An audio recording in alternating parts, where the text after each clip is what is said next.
Pemurtatan merajalela, terutama di suku Aceh, Padang, Sunda, Betawi, dan Arab.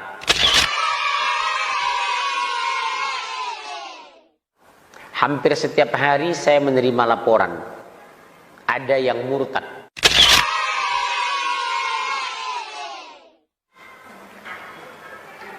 Di Jakarta Timur, enak dia mengatakan, maaf ya ma, saya sudah Kristen.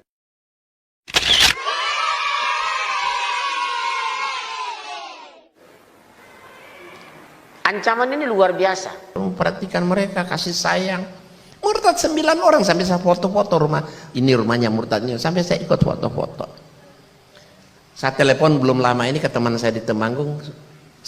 Kalau tempo hari 9, sekarang sudah 19 yang murtad. Tambah banyak. Jadi setiap minggu mereka bawa mobil ke bawah kaki Gunung Temanggung, ambil orang-orang yang sudah mereka murtadkan, dibawa ke kota Temanggung, ibadah di gereja, habis ibadah di gereja bawa pulang, diantar pulang lagi setiap minggu. Coba, itu karena kemiskinan. Kita selalu bicara fikih dan syariat, bukan bicara akidah atau tauhid. Dari mana kita mulai? Dan kenapa mereka begitu getol memurtadkan Islam? Indonesia sekarang pertumbuhan gereja tertinggi di dunia, 380% per tahun.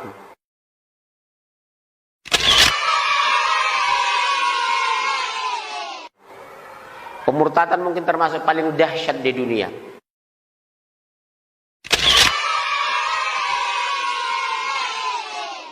Subhanallah. Strategi ini berhasil mereka membangun, menghancurkan pola pikir. Umat Islam lupa dan lalai. Umat Islam melengah. Dulu umat Islam 99%, sekarang tinggal lebih kurang 80% umat Islam.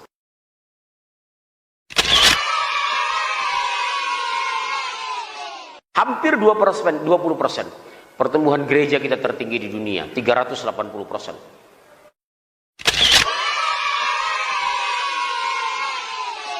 Kenapa, Bu?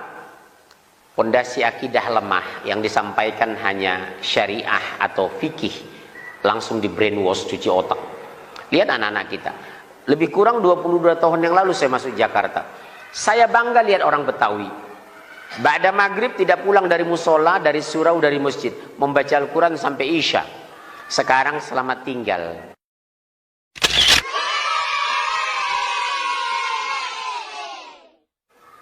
Dulu saya bangga.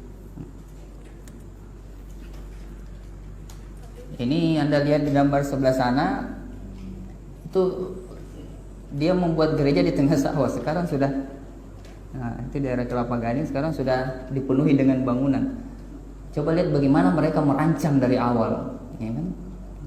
Jadi di sini juga Belanda kan dari dulu sudah mengambil tempat-tempat strategis itu, seperti di katedral sana di Karebosi, ya, di Raja Wali dan seterusnya. Itu sudah strategis mereka rancang. Stella Maris, ya. Kita ini kalau bangun masjid ya masuk ke pojok pedalaman, ya, sebenarnya tidak masalah, yang penting kita tahu bahwa begitulah pola mereka, ya. Nah, di Indonesia mayoritas dari agama besar Kristen ini, Kristen itu ada 300 sekte di Indonesia, ya. Seluruh dunia ada 40.000 sampai 50.000 sekte. Di Indonesia memang mayoritas Protestan, Katolik itu separuh dari jumlah Protestan. Nah, pusat-pusat Katolik itu yang merah bisa dilihat, pusat Protestan yang merah, yang agak coklat itu Katolik. Nah, itu lebih banyak memang wilayah Timur Leste, Papua bagian selatan, dan Kalimantan Barat. Nah, sisanya itu yang mayoritas Protestan, termasuk Tanah Toraja.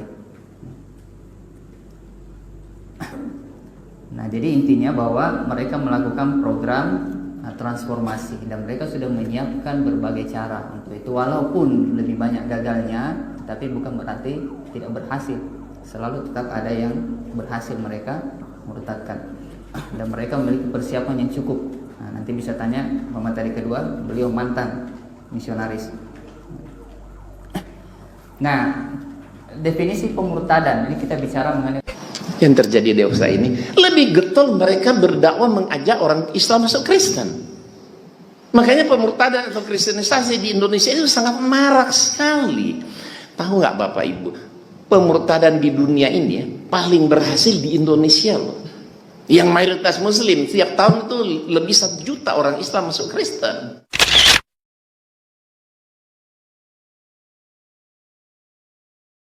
Banyak, kita aja sini nggak terasa. Tapi coba datang ke Jawa Tengah, Salatiga di mana, Cirebon di mana, sampai Jawa Barat, banyak sekali. Saya pernah dakwah di pedalaman Salatiga. Kenapa? Karena rupanya di kampung-kampung yang dulu 190% Muslim, sekarang jadi 75% Kristen. Hampir semua pada masuk Kristen. Habis saya turun dakwah, datang orang, Pak, di kampung saya tinggal saya sendiri ya Islam, semua masuk Kristen.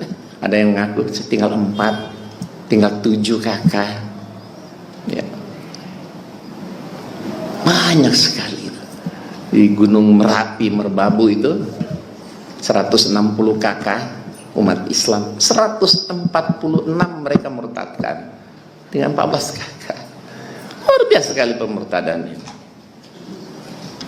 Jadi secara kuantitas jumlah lebih banyak orang Kristen memurtadkan orang Islam. Karena Kristen itu banyak.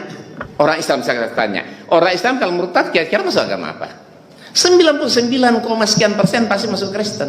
Iya kan? Hampir tidak pernah kita dengar ada orang Islam murtad masuk Yahudi, Buddha, Hindu, Konfutse. Kalau Anda bisa masuk Islam ya kalau dipikir-pikir lebih ribet kok, lebih repot kita masuk Islam. Sehari berapa kali sholat? 5. Kalau seminggu 5 kali 7 kan? 35 kali loh kita sholat seminggu. Itu baru sholat wajib, belum sholat 35 kali. Kristen seminggu berapa kali? Cuma sekali doang, ya kan? Kalau sama-sama selamat, ngapain kerjaan 35 kalau ada satu juga selamat? Ibadah seminggu cuma sekali. Yang kedua, cukup percaya aja Yesus itu Tuhan, katanya mereka. Dijamin pasti masuk surga, pasti kata. Kalau Islam apa-apa serba insya Allah kata mereka kan. Tapi kalau di Kristen cukup percaya Yesus Tuhan, dijamin pasti masuk. Ibadah seminggu sekali jamin pasti masuk surga. Wah, mau cari apa? Itu sebetulnya seharusnya tercatat dalam semua Injil, tapi ternyata hanya tercantum dalam Injil Matius saja. Injil Markus tidak memuat, Injil Lukas tidak memuat, Injil Yohanes juga tidak memuat. Yang memuat hanya Injil Matius saja. Nah, pada pasal yang ke-27, sebentar saya mau cari.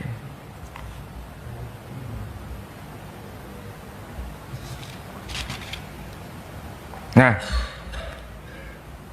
di sini ada pernyataan begini. Keesokan harinya, yaitu sesudah hari persiapan, datanglah imam-imam kepala dan orang-orang Farisi bersama-sama menghadap Pilatus. Dan mereka berkata, Tuan, kami ingat bahwa si penyesat itu, ini keyakinan orang Yahudi, jadi Nabi Isa itu dianggap penyesat. Si penyesat itu, sewaktu hidupnya berkata, sesudah 3 hari aku akan bangkit. Karena itu perintahkanlah untuk menjaga kubur itu sampai hari yang ketiga. Kalau tidak, murid-muridnya mungkin datang untuk mencuri dia, lalu mengatakan kepada rakyat, ia telah bangkit dari antara orang mati, sehingga penyesatan yang terakhir akan lebih buruk akibatnya daripada yang pertama. Jadi memang ini sudah ada peristiwa besar. Jadi orang-orang Yahudi mengatakan dia itu penyesat. Dan di situ ada peristiwa yang namanya kebangkitan menurut keyakinan Kristiani. Maka kemudian di sini ada ayat yang kedua dari pasal 28. Maka setelah hari Sabat lewat, menjelang menyingkirnya fajar pada hari pertama minggu itu, pergilah Maria Magdalena dan Maria yang lain menengok kubur itu. Maka terjadilah gempa bumi yang hebat, sebab seorang malaikat Tuhan turun dari langit dan datang ke bumi, ke batu itu, dan menggulingkannya lalu duduk di atasnya. Wajahnya bagian kilat dan pakaiannya putih bagian salju, dan penjaga itu gentar ketakutan dan menjadi seperti orang-orang mati. Kemudian malaikat itu berkata, ia tidak ada di sini sebab ia telah bangkit sama seperti yang telah dikatakannya. Mari lihatlah tempat ia berbaring. Nah, kemudian di sini ada ungkapan, dan pergilah dan katakanlah kepada muridnya bahwa ia telah bangkit dari antara orang mati. Yesus kemudian bangkit dari kubur dan masuk ke kota Yerusalem, dan orang-orang kudus pun semua bangkit menuju ke kota Yerusalem. Jadi yang bangkit itu sebetulnya bukan hanya Yesus, tapi orang-orang kudus semua bangkit ke kota Yerusalem. Ini menurut catatan Injil Matius. Pertanyaannya sekarang, kalau Yesus bangkit dan orang-orang kudus bangkit ke Yerusalem, Yerusalem itu bukan kota seperti kota Sidoarjo, tapi kota seperti kota Jakarta. Yerusalem itu kota metropolitan. Kalau orang-orang kudus semua bangkit, kira-kira yang melihat satu orang, atau dua orang? Banyak orang. Tapi apakah betul keyakinan Kristen meyakini begitu? Tidak. Ini ayat